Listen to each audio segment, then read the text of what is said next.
तेनाक्षरसमाम्नायं महेश्वरात् कृत्स्नं व्याकरणं प्रोक्तं तस्मै पाणिनये नमः। वाक्यकारं वररुचिं भाष्यकारं पतञ्जलिं पाणिनिं सूत्रकारं च प्रणतोऽस्मि मुनित्रयं। नत्वा सरस्वतीं देवीं शुद्धां गुण्यां करोम्यहं पाणिनीयप्रवेशाय लघुसिद्धान्तकौमुदीम्। ఇప్పటివరకు మనం రామశబ్ద రూపాలు చదువుకున్నాం కదా. రామశబ్దంలో ఏవేవైతే ప్రక్రియలో వరుసగా చదివామో ఇది సామాన్యంగా ఏ హ్రస్వాకారాంతానికైనా జరిగే ప్రక్రియ పుల్లింగంలో ఉంటే.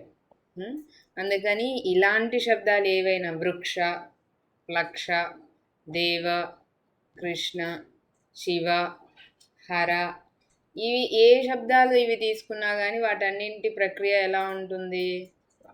రామశబ్దంలా ఉంటుంది. అయితే ఇప్పుడు సర్వ అనే శబ్దం ఉంది. సర్వశబ్ద రూపాలు ఎలా ఉంటాయి? సర్వశబ్దాలు సర్వే, సర్వౌ, సర్వే అని ఉంది. రామశబ్దం ఎలా ఉంది? ప్రథమా విభక్తిలో రామః, రామౌ, రామాః అని ప్రథమలో ఉంది రామశబ్దము. సర్వశబ్దం ఎలా ఉంది? భేదం ఏమన్నా ఉందా రెండింటికి? బహువచనంలో ఏం భేదం ఉంది? ఎక్కడ? సర్వశబ్దంలో ఏ ఉంది, రామశబ్దంలో రామాః అని ఉంది. ఈ తేడా ఉంది కదా. సరే, ఇదొకటి రాస్తాను, మీరు రాసుకోండి. సార్ రాసుకోండి సార్ మీరు కూడా.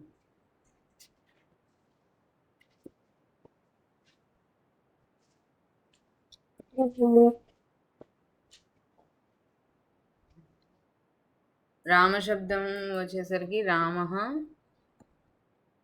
రామౌ, రామాః ఉందా? సర్వశబ్దం ఎలా ఉంది?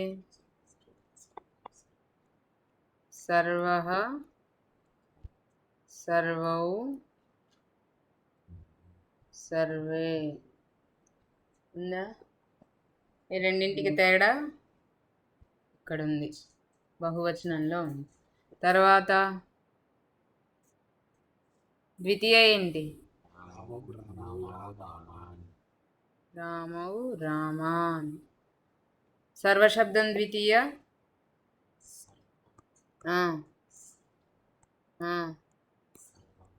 అంతే. సర్వం, సర్వౌ, సర్వాన్. రామశబ్ద తృతీయ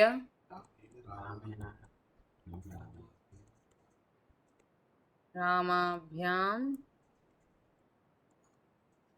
రామైః. సర్వశబ్దంలో తృతీయ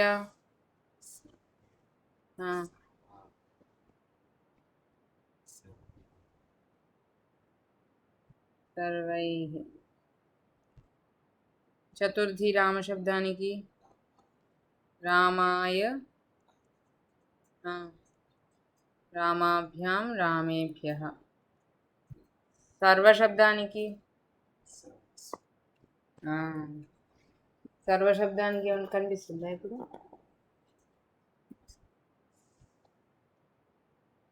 సర్వస్మై కదా, సర్వాభ్యాం, సర్వేభ్యః. ఇక్కడ ఏమన్నా ఉందా తేడా? ఇక్కడ రామాయ ఉంది, ఇక్కడ సర్వస్మై అని ఉంది. అవునా? ఇదొక తేడా. తర్వాత రామశబ్దం పంచమి రామాత్, రామాభ్యాం, రామేభ్యః. సర్వశబ్దం పంచమి సర్వస్మాత్, సర్వాభ్యాం, సర్వేభ్యః. మళ్ళీ ఇక్కడ వచ్చిందా తేడా? మళ్ళీ రామశబ్దం షష్ఠి రామస్య, రామయోః, రామానాం. సర్వశబ్దం సర్వస్య, సర్వయోః, సర్వేషాం ఉందా ఇక్కడ తేడా? ఇదేముంది, ఇదేముంది, ఉంది కదా. తర్వాత రామశబ్దం సప్తమి. రామే, రామయోహో, రామేషు. సర్వశబ్దం సప్తమి. సర్వస్మిన్, సర్వయోహో, సర్వేషు. ఇక్కడ ఉందా తేడా? ఇక్కడ రామే, సర్వస్మి. ఇంకా సంబోధనలో ఏమీ తేడా లేదు, అంటే సంబోధనలో కూడా ఇదే ప్రథమలానే. హే రామ, హే రామౌ, హే రామా కదా, ఇది సంబోధన. సర్వశబ్దం హే సర్వ, హే సర్వౌ, హే సర్వే. ఇదన్నమాట తేడా. అర్థమైందా? ఇప్పుడు ఈ తేడాలు కేవలం సర్వశబ్దానికి రామశబ్దానికి ఉన్న తేడాలు. ఎందుకు ఈ తేడాలు వచ్చాయి అంటే, ఇది సర్వనామ సంజ్ఞ ఉన్నది. ఏంటిది ఈ శబ్దం ఏం పేరు? సర్వనామము అని పేరు. సర్వశబ్దానికి ఏంటి పేరు? సర్వనామము. ఇక్కడ ప్రథమ, ద్వితీయ అని రాసుకుంటే స్పష్టంగా, తృతీయ, చతుర్థి, పంచమి, షష్ఠి, సప్తమి, సంబోధన ప్రథమ.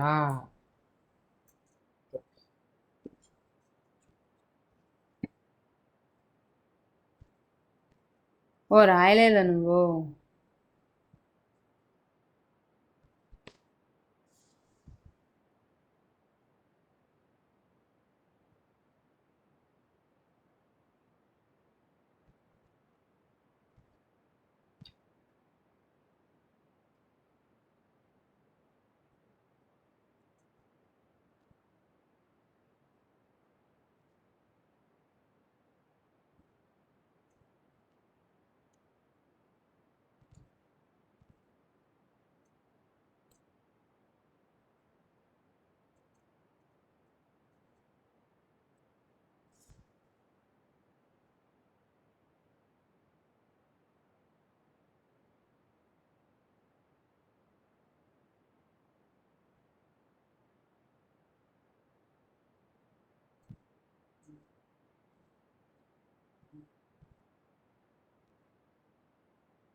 అయిందా?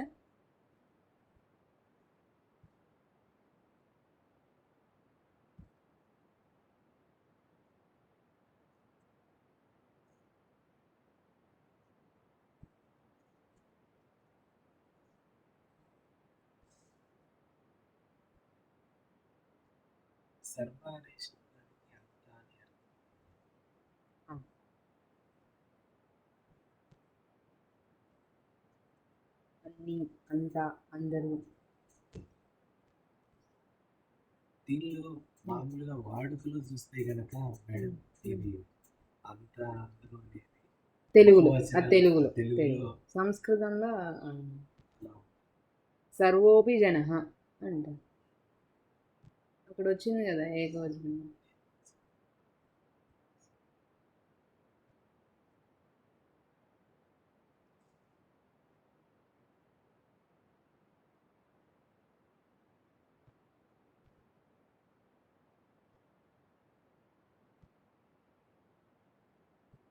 అయిపోయిందా? రాసావా? ఇప్పుడు వీటిల్లో ఉన్న తేడాలు తెలిసినాయి కదా. ఎక్కడ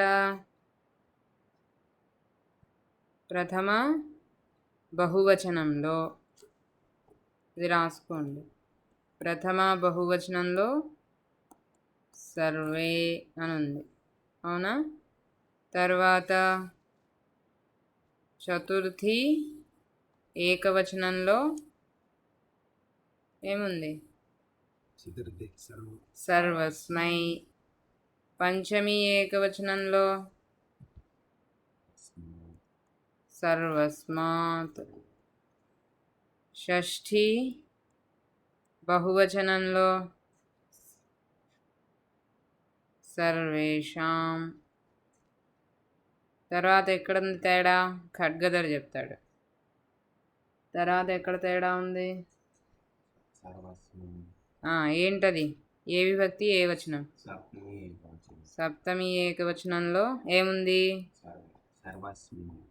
సర్వస్మిన్. ఇప్పుడు నీకు ఈ శబ్ద రూపాలు ఏవి చదువుకుంటే వచ్చేస్తుందో తెలిసిందా? హలంతం. ఇప్పుడు సర్వశబ్దము రామశబ్దము తేడాలు ఇవి అని తెలుసుకున్నామా? నువ్వు ఇప్పుడు సర్వశబ్దాన్ని కంఠస్థం చేయాలంటే మొత్తం చదవాలా? ఇవి చదివితే చాలు, అర్థమైందా?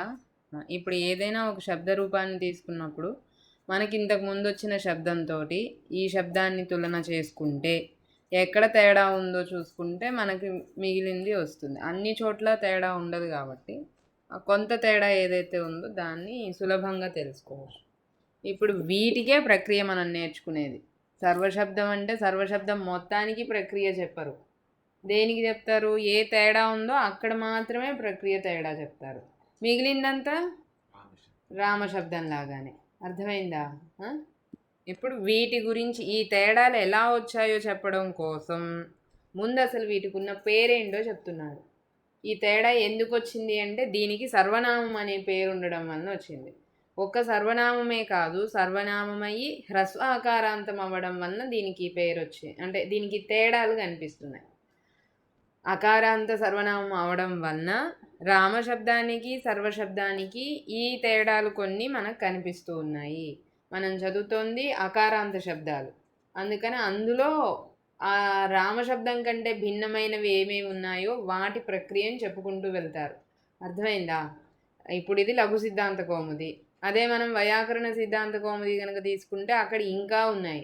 ఇందులో రామశబ్దం చెప్పారు, సర్వశబ్దం చెప్పారు, తర్వాత నిర్జరా శబ్దం చెప్తారు. మూడు రకాలు చూపిస్తారు. అదే వైయాకరణ సిద్ధాంత కౌముది తీసుకున్నాం అనుకోండి, రామశబ్దం, సర్వశబ్దం, మళ్ళీ సర్వాదుల్లో ఉభశబ్దం వీటి గురించి వస్తుంది. ఆ తర్వాత నిర్జర శబ్దం, ఆ తర్వాత పాద దంత నాసిక కాదు పాద దంత మాస ఈ శబ్దాలకు సంబంధించిన ప్రక్రియ.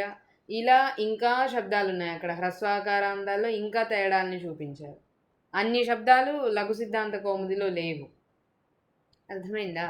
ఇది తేడా ఉంది. అందుకని ఇప్పుడు ఈయన 3 రకాలు చూపిస్తారు. ఒకటి సర్వసామాన్యంగా హ్రస్వాకారాంత పుల్లింగానికి జరిగే ప్రక్రియ, అది రామశబ్దానికి చూపించారు. విశేషంగా సర్వనామ సంజ్ఞ ఉండి హ్రస్వాకారాంతమైన దానికి ఉండే ప్రక్రియ, అది సర్వశబ్దానికి చూపించారు. ఇంకా కేవలం నిర్జర అనేది ఒక శబ్దం, దానికి ఉండే ప్రక్రియ, అది ఆ శబ్దానికి సంబంధించిందే, దానికి మాత్రమే చూపించారు. అర్థమైందా? ఒకటి సర్వసామాన్యం, అన్ని హ్రస్వాకారాంత పుల్లింగాలు. రెండోది సర్వనామ సంజ్ఞ ఉన్న హ్రస్వాకారాంత పుల్లింగాలు. మూడోది కేవలం నిర్జర అనే శబ్దం. ఇలా ఉంది ఇక్కడ ప్రక్రియను చూపించే విధానం. ఇప్పుడు సర్వశబ్దము అనేది ప్రతినిధి దేనికి? ప్రతినిధి అంటే హ్రస్వ అకారాంత సర్వనామ శబ్దాలకు ప్రతినిధి. అంటే దీన్ని నేర్చుకుంటే హ్రస్వ అకారాంత సర్వనామాలు మిగిలినవి ఏమున్నాయో వాటి ప్రక్రియ మనకు తెలుస్తుంది. అర్థమైందా? ఇప్పుడు ఇది చూడండి, సర్వాదీని సర్వనామాని అనేది సంజ్ఞాసూత్రం. ఇది సంజ్ఞాసూత్రం. మామూలుగా సంజ్ఞాసూత్రాలు సంజ్ఞా ప్రకరణంలో ఉంటాయి. కానీ ఏం చెప్పుకున్నాము మనం? చెప్పుకున్నామా దీని గురించి? ప్రక్రియానుగుణంగా కొన్ని సంజ్ఞా సూత్రాలు అక్కడక్కడే ఎక్కడ దాని అవసరం ఉందో అక్కడికి వచ్చి కూర్చుంటాయి. అందుకని ఇప్పుడు సర్వనామ అనే సంజ్ఞని గురించి ఇక్కడ చెప్తున్నారు. ఎందుకు? సర్వనామాలని చూసుకొని ప్రక్రియ చెప్తున్నారు. సర్వనామము అంటే ఏంటో తెలియాలి కాబట్టి ఆ సందర్భంలో సర్వనామం గురించి చెప్పారు. సర్వాదీని సర్వనామాని. ఇది ఎలాంటి సూత్రము? బాబా సంజ్ఞా సూత్రం. ఏం సంజ్ఞ చెప్తోంది? సర్వనామ అనేది సంజ్ఞ. వేటికి? సంజ్ఞా సూత్రంలో 2 భాగాలు ఉంటాయి అనుకున్నామా? ఏమిటి ఆ భాగాలు? సంజ్ఞ, సంజ్ఞి. ఇందులో సంజ్ఞావాచక శబ్దం ఏమిటి? సర్వనామాని. సంజ్ఞి ఏమిటి? అంతే. సర్వాదీని అనేది సమస్త పదం. ఏమి సమాసము ఇది? బహువ్రీహి సమాసం. ఎలా అంటే సర్వః ఆదౌ అంటే సర్వ అనే శబ్దం వేటికి మొదలుగా ఉన్నవో అవి సర్వాదులు. అర్థమైందా? ఆది అనే శబ్దానికి అర్థం ఏమిటి? మొదలు కదా. సర్వ అనే శబ్దం మొదలుగా కలిగినవి సర్వాదీని అని కదా బహువచనం ఉంది. అందుకని మనం విగ్రహ వాక్యాన్ని కూడా బహువచనంలో చెప్పుకుంటాం. సర్వః ఆది ఏషాం తాని సర్వాదీని అంటే తాని అన్నప్పుడు శబ్దస్వరూపాని అని మనం నపుంసకలింగంలో తీసుకోవాలి.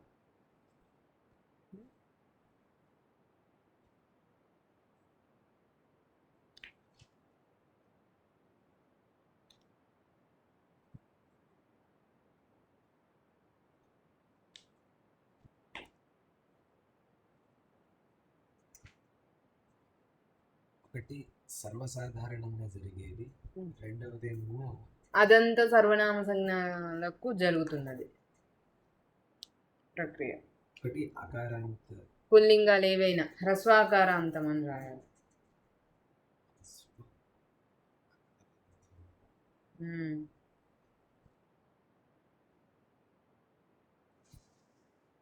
జరిగే ప్రక్రియ. రెండవది సర్వనామాలకు జరిగే ప్రక్రియ.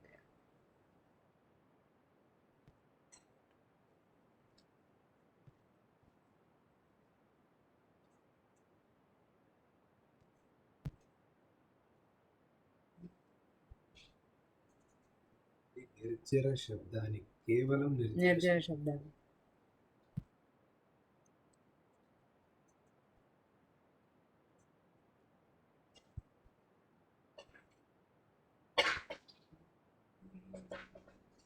ఈ 3 భేదాలని ఈ లఘు సిద్ధాంత కౌముదిలో మొదట అంటే హ్రస్వాకారాంత పుల్లింగాలకు చెప్పిన ప్రక్రియ అంటే ఇది.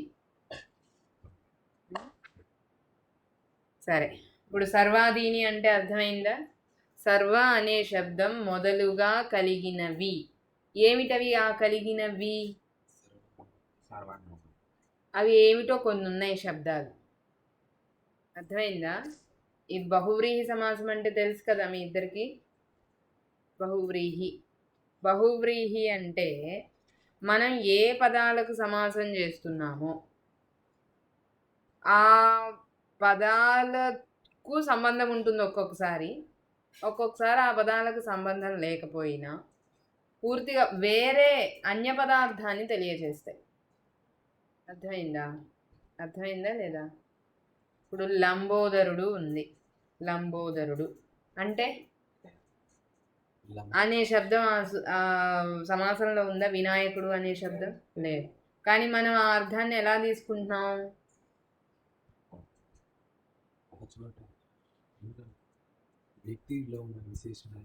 సరే, వినాయకుడిని వదిలేయండి. ఎవరో ఒక ఆయనకి చాలా పెద్ద పొట్టు ఉంది. అప్పుడు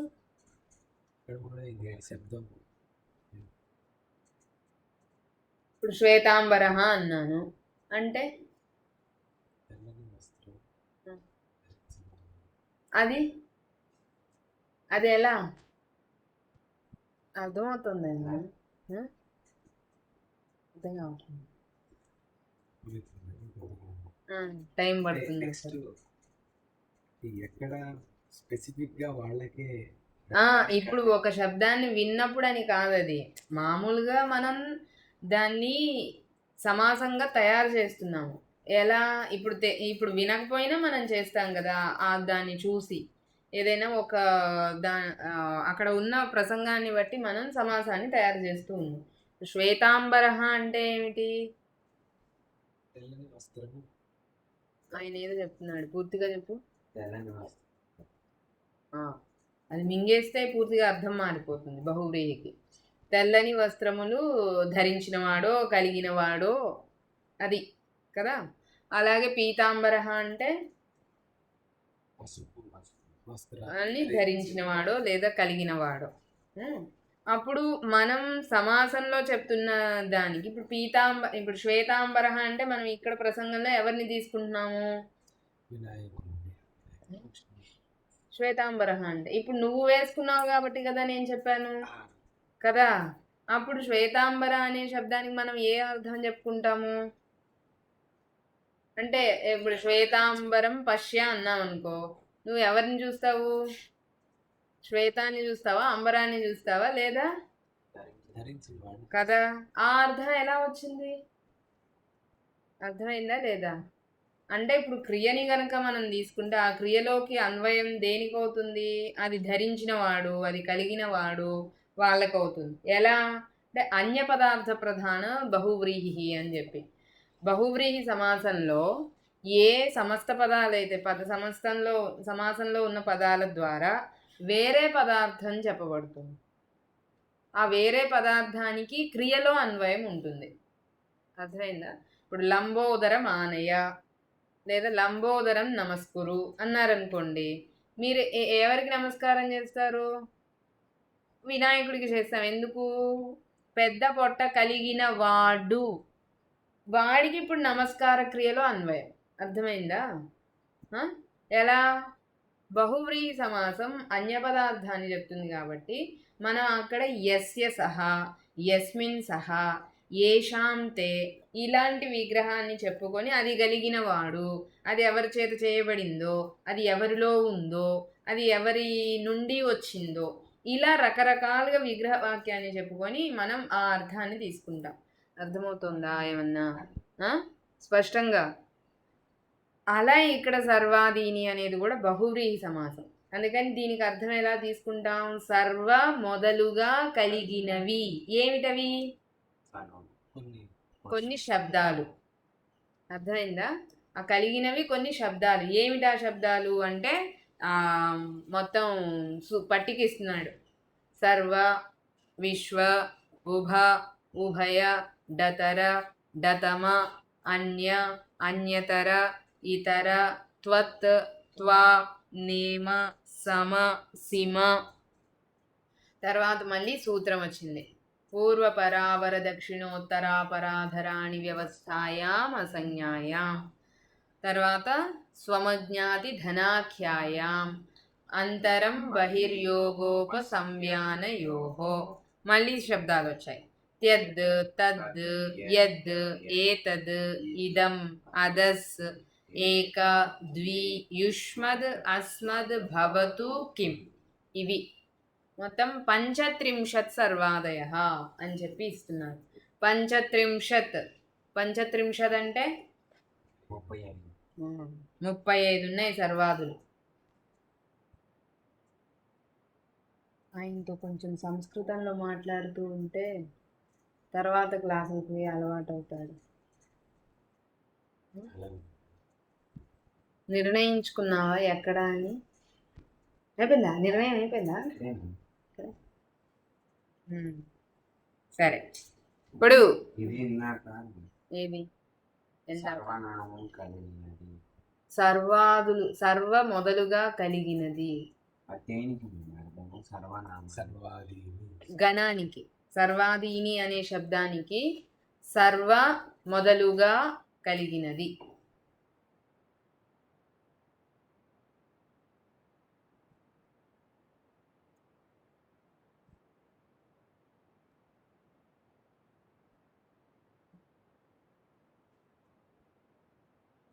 కలిగినది సర్వాదీని.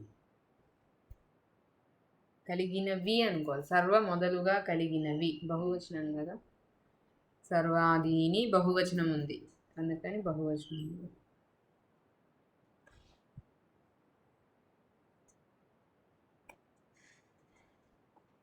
సర్వాదీని అనేది నపుంసకలింగంలో ఉంది, అందుకని ఇప్పుడు సర్వ అనేది మొదలుగా కలిగినవి అని. ఇప్పుడు మనం తెలుగులో అయితే శబ్దాలని నపుంసకలింగంలో, అంటే నపుంసకలింగంలో కాదు, తెలుగులోకి వచ్చేసరికి అమహత్తులు అని వాటిని అంటారు తెలుగు వ్యాకరణంలో.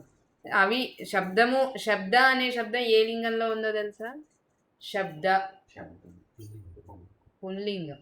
మనం తెలుగులోకి వచ్చేసరికి, అంటే సంస్కృత శబ్దాలు ఏ లింగంలో ఉన్నాయో తెలుగులో కూడా అవే లింగాల్లో ఉంటాయి, కానీ వాటి రూపాలు వేరేగా కనిపించేటప్పుడు మనం వాటిని ఏమంటారంటే మహత్తులు, అమహత్తులు, మహద్వాచకాలు, మహత్తు అని కూడా కాదు, మహద్వాచకాలు, మహతీవాచకాలు, అమహద్వాచకాలు అని తెలుగు వ్యాకరణంలో అలా విడగొట్టారు. అంటే మహత్ అంటే పుల్లింగాన్ని, అంటే పురుషుణ్ణి చెప్పేవి, స్త్రీని చెప్పేవి, తిరియక్కుల్ని చెప్పేవి. తిరియక్ అంటే ఇలా అడ్డంగా వెళ్ళేవి అని చెప్పి విన్నాను నేను ఇది.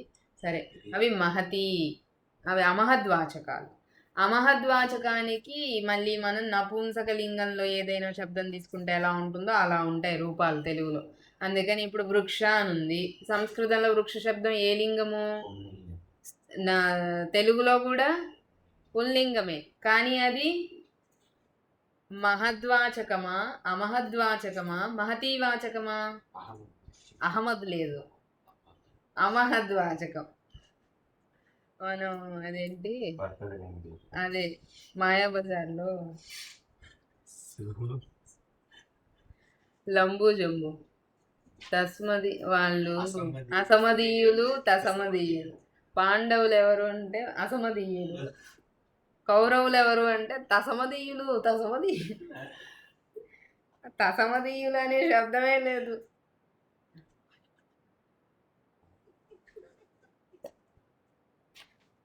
అలా ఇక్కడ అమహద్వాచకాలు అంటే అహమద్వాచకాలు వచ్చింది. సరే, అమహద్వాచకం అవ్వడం వల్ల వృక్ష శబ్దము అమహద్వాచకాలు అవ్వడం వల్ల, నేను అదే అన్నానా, అహమద్ అన్నానా? అమహద్వాచకాలు అవ్వడం, అమహత్ అదే అమహద్వాచకాలు అవ్వడం వల్ల అది వృక్ష శబ్దం ఎలా ఉంటుంది? వృక్షము అని మూ వస్తుంది. మూ మామూలుగా తెలుగులో బియ్యము ఉందా? బియ్య శబ్దం, బియ్యము అది క్లీబ సమం అవుతుంది. అన్నం సంస్కృత శబ్దం నాయన, అన్న శబ్దం సంస్కృతం.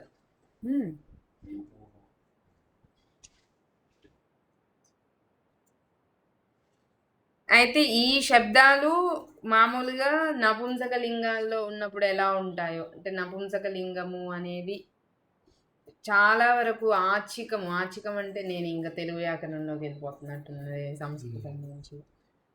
అది అచ్చ తెలుగు శబ్దాలు స్త్రీ సమాలు, క్లీవ సమాలు అవుతాయి అని ఒక సూత్రం ఆచిక పరిచ్ఛేదంలో వస్తుంది బాల వ్యాకరణం.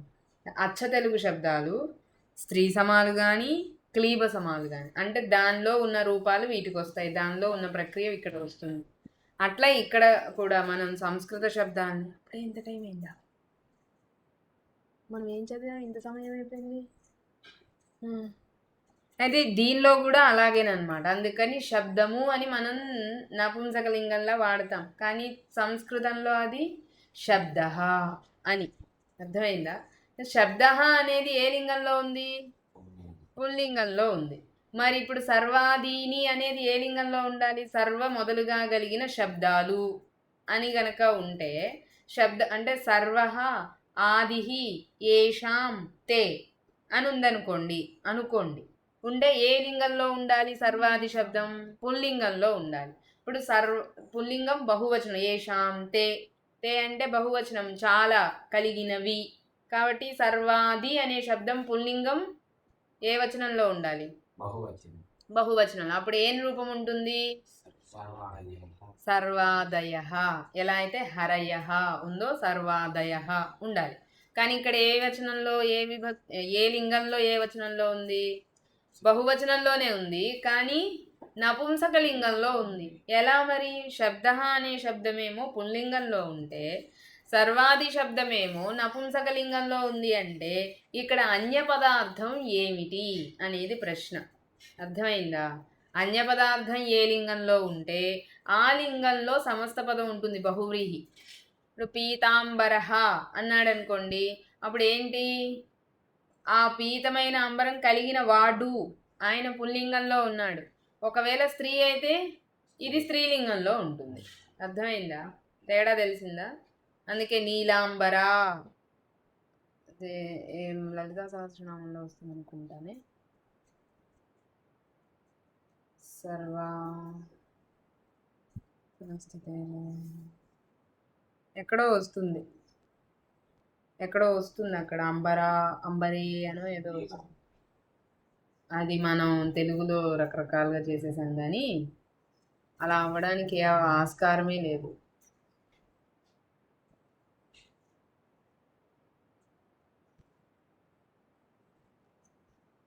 పద్మపత్ర స్థితేదేవి ఎక్కడో వస్తుంది, గుర్తు రావట్లేదు. సరే, అక్కడ అది స్త్రీలింగంలో ఉంటుంది శబ్దం. అదే నపుంసకలింగాన్ని చెప్పాల్సి వచ్చినప్పుడు మళ్ళీ ఇది నపుంసకలింగంలో ఉంటుంది. అంటే అన్య పదార్థం ఏ లింగంలో ఏ వచనంలో ఉంటుందో అదే లింగం అదే వచనంలో సమస్త పదం ఉంటుంది, బహువ్రీహి సమాసంలో. బహువ్రీహి సమాసం ఇది మీకు ప్రవేశినిలో బహువ్రీహి సమాసం అనే దగ్గర ఉంది. ఉంటే ఆ లింగంలో సమస్త పదం ఉంటుంది బహువ్రీహి సమాసంలో. టకటకా రాయాలి మరి. సమస్త పదం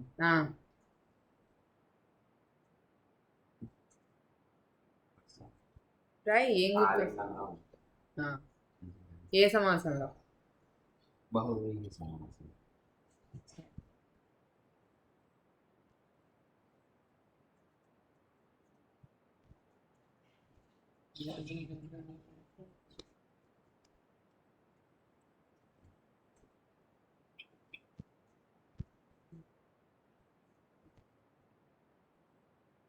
ఇప్పుడు అందుకని సర్వాదీని అనేది నపుంసకలింగంలో ఉంది అంటే అన్యపద అంటే వేరే పదం ఏదైతే దీని ద్వారా సమాసం ద్వారా చెప్తున్నారో అది నపుంసకలింగంలో. మరి ఏమిటి ఇక్కడ నపుంసకలింగము అంటే శబ్దస్వరూపాని అనేది. నపుంసకలింగంలో ఏంటి తీసుకుంటున్నారు? శబ్దస్వరూపాని అంటే సర్వాదీని శబ్దస్వరూపాని సర్వనామాని. అర్థమైందా? సర్వ మొదలుగా కలిగినవి ఏవైతే శబ్దస్వరూపాలు ఉన్నాయో ఆ శబ్దస్వరూపాలకు ఏమిటి పేరు? సర్వనామా అని పేరు. అర్థమైందా?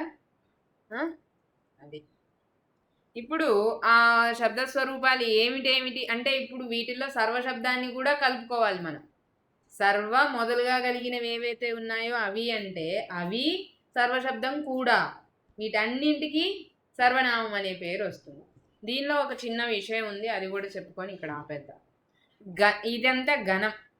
వీటిని ఇలా మొత్తం ఒక గుంపుగా తీసుకొచ్చి ఆ గుంపుకి పేరు ఉంటుంది లేదా ఆ గుంపులో ఈ పని జరుగుతుంది అని చెప్పారంటే దాన్ని గుంపుని గణము అంటాం. సంస్కృతంలో గణము అంటాం కదా. దీని సర్వాది గణము అంటాం. గణాల మధ్యలో పాణిని ఒక్కొక్క సూత్రం లాంటి వాటిని వాక్యాన్ని రాశారు. దాన్ని గణసూత్రము అంటారు. అన్ని గణాల్లో ఉండదు ఇది, కొన్ని గణాల్లో ఉన్నాయి. అలా సర్వాది గణంలో కూడా 3 సూత్రాలు ఉన్నాయి.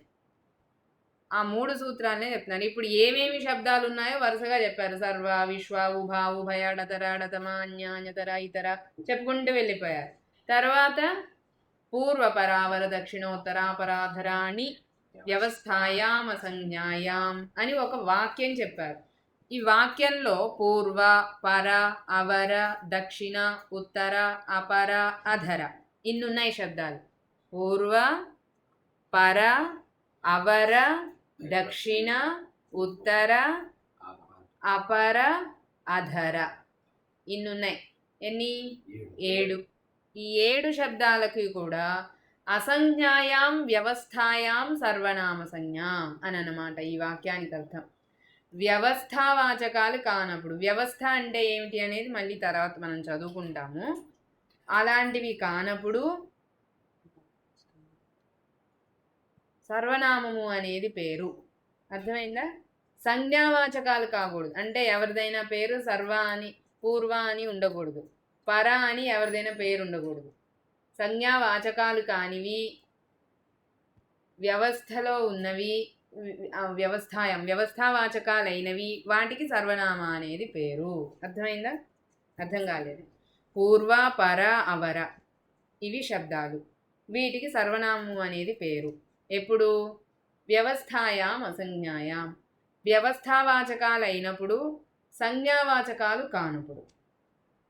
వ్యవస్థ అంటే ఏమిటి అంటే ఏదో ఒక అవధిని నిమిత్తం చేసుకొని ఇది పూర్వం, ఇది దానికి ఉత్తరం, ఇది దక్షిణం అని చెప్పేది వ్యవస్థ. అర్థమైందా?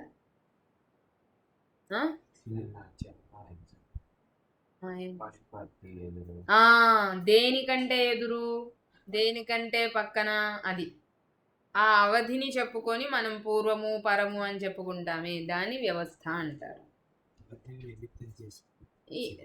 చెప్పేది అంటే ఇది కాలవాచకం అవ్వచ్చు, దేశవాచకం అవ్వచ్చు, ఏదైనా అవ్వచ్చు.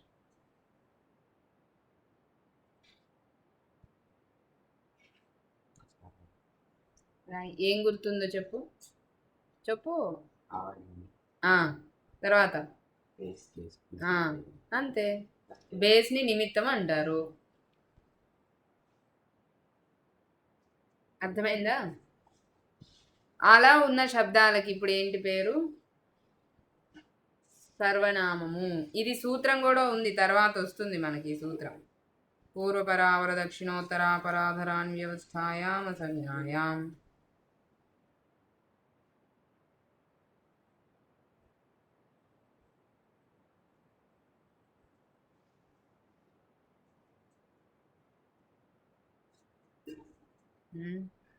నీ క్లాస్ టైం అయిందా?